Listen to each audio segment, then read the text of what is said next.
Kullanıcı arkadaşı sana şikayet edeyim mi hemen? Kullanıcı arkadaşım bana şikayet edecek. Hadi bakalım. Evet. Zinciri hiç yağlamamış. Oo. Zincir yağı bile yokmuş.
Yanına sokulunca Yiğit Usta kızmıyor mu diye yazmış bir.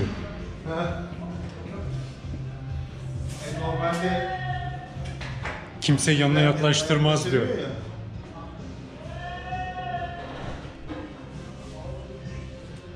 Ön balıkımız şahane. Arka balıkımız şahane.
Kocaman.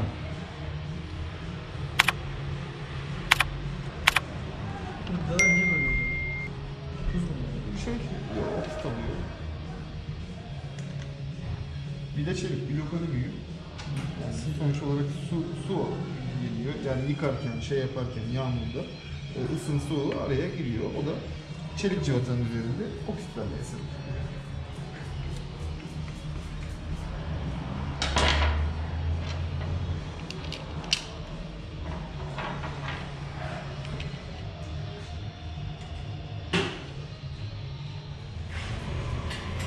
Zincir ayarını yaptık zaten. Zincirimi yağda.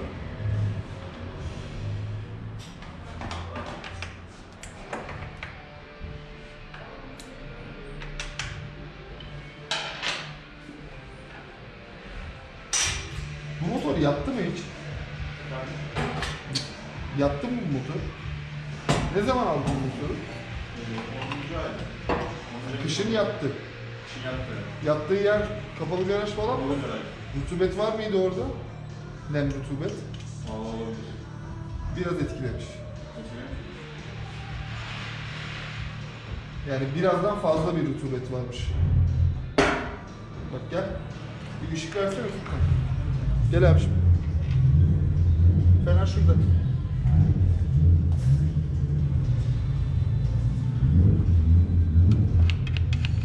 Bunlar nem rutubetten. Şu, burası. Bunlar hep nemden rutubetten.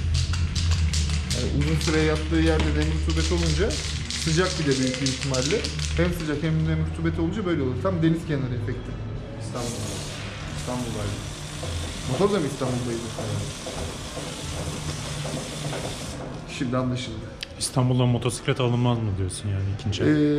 Yani bu oluyor. Yani İstanbul'dan değil, deniz kenarı memlekette maalesef bu oksitlenme oluyor. Yani ben eski iş yerinde çalışırken bir tane VN 900 almıştı bir arkadaş. Ön amortisör bakımı yapacağız, işte hafif de bir eğrilik falan vardı. Onların amortisörü böyle bunlar gibi anahtarlı şapka değil de böyle bir sekmanlı sistem.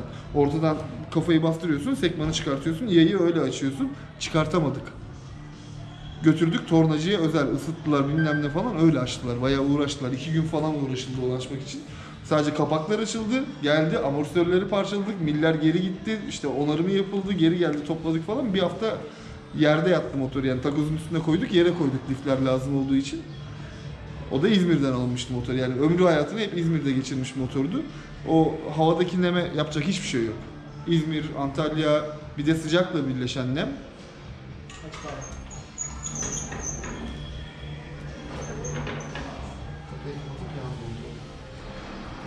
Tamam, hırdavatçıya gidelim. Motor anahtarını versene. Nereye gideceksin? Hırdavatçıya. Bakayım motorun keyfi yerinde mi? Bak bakalım.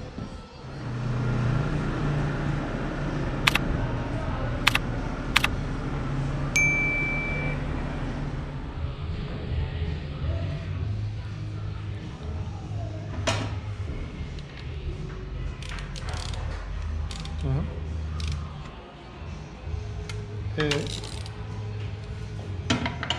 Ha?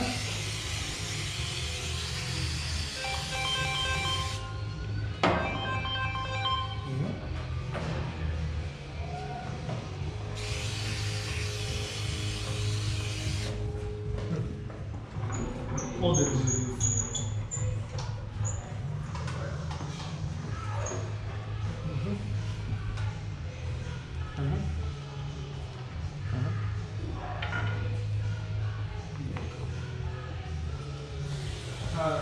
Aradım ben onu. Nasıl aradım?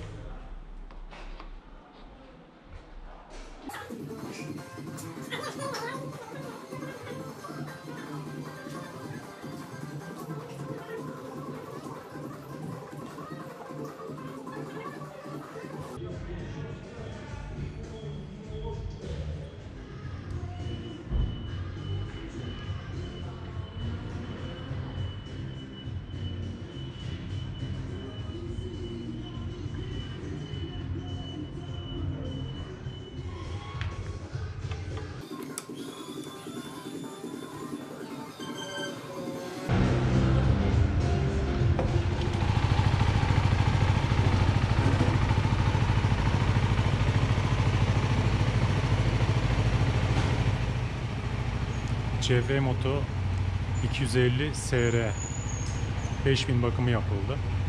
Yağ değişti, zincir ayarı yapıldı. Disk balata kontrol edildi.